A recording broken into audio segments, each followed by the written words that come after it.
Ewan for breakfast, 6 a.m. weekdays on the Limestone Coast Triple M. And always online at triplem.com.au. The Limestone Coast 963 Triple M. It has been a huge week in the world of space. Dave Rennicky joins me on the line for a chat about it. Dave, good morning. Just getting over it, Ewan. Good to be with you again. Mate, we have seen history made.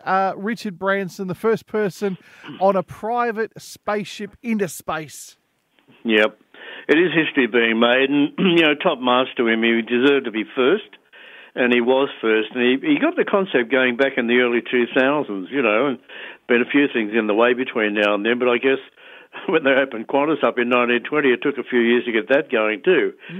But we're watching now, what we saw was the Galactic Spaceship 2 Unity and the carrier aircraft Eve take the spaceship up to 50,000 feet, drop it with Branson and his crew inside, and they spent about maybe 2 or 3 minutes in weightless condition and in orbit around the Earth. Well, not in orbit, just touching the edge of space, and of course coming back very safe to the ground.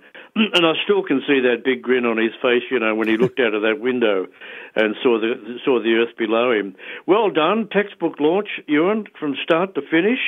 And of course, we're looking at the first commercially operated suborbital space company in history.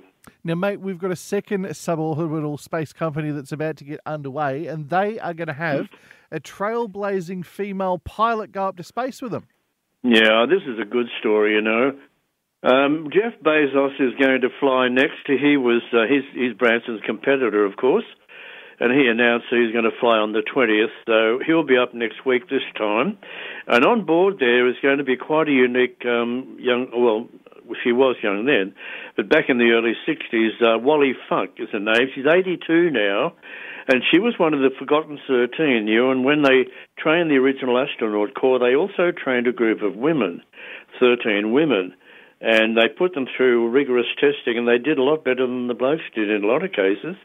But at the end of it, when they chose the Mercury 7, the original 7 astronauts, back around 1961, they left the women out of it because the NASA doctors didn't feel that women were capable of spaceflight for a lot of reasons, for the physical shape and their frailty, and the fact that also silly, was the menstrual cycle may play an issue, and they didn't want that. So these people were left to their own device. They just faded away into obscurity until a book was printed some years ago called The Forgotten 13, the Mercury 13. And these women still get together every year, by the way, those that are left, and get together and have little meetings. But they were the ones that could have gone up in those years, but apparently, of course, as we know, space has always been a blokey sort of a business. So Bezos walked up to Wally Funk and surprised her on video, and it's really good to watch. And he said to her, "Look, I want you to be on board the space." So he's taken her up on board his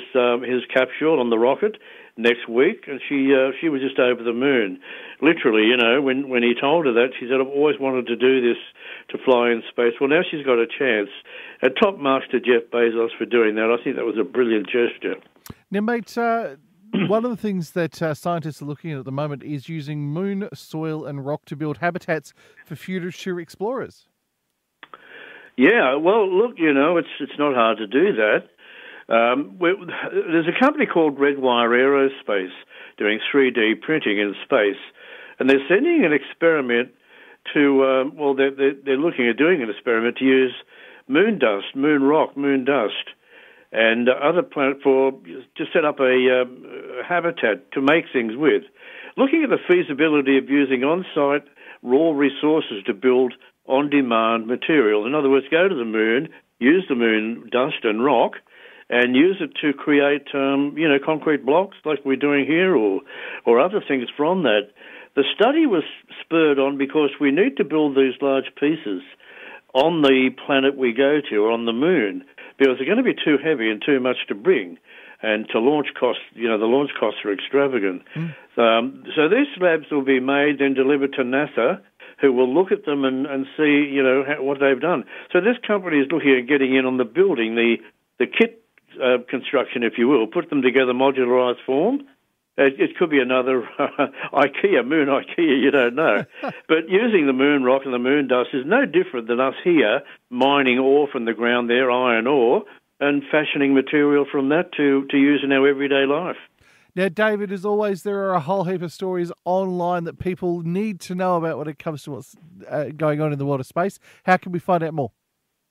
I just go to the website, and all those stories are on there at the moment. davidreneke.com, DavidReneke.com, Ewan. David, it is always good to have a chat to you. Thanks for joining us this morning on the radio. Thank you. I'll talk to you next week. Bye. This is a Limestone Coast Triple M podcast. 963 Triple M.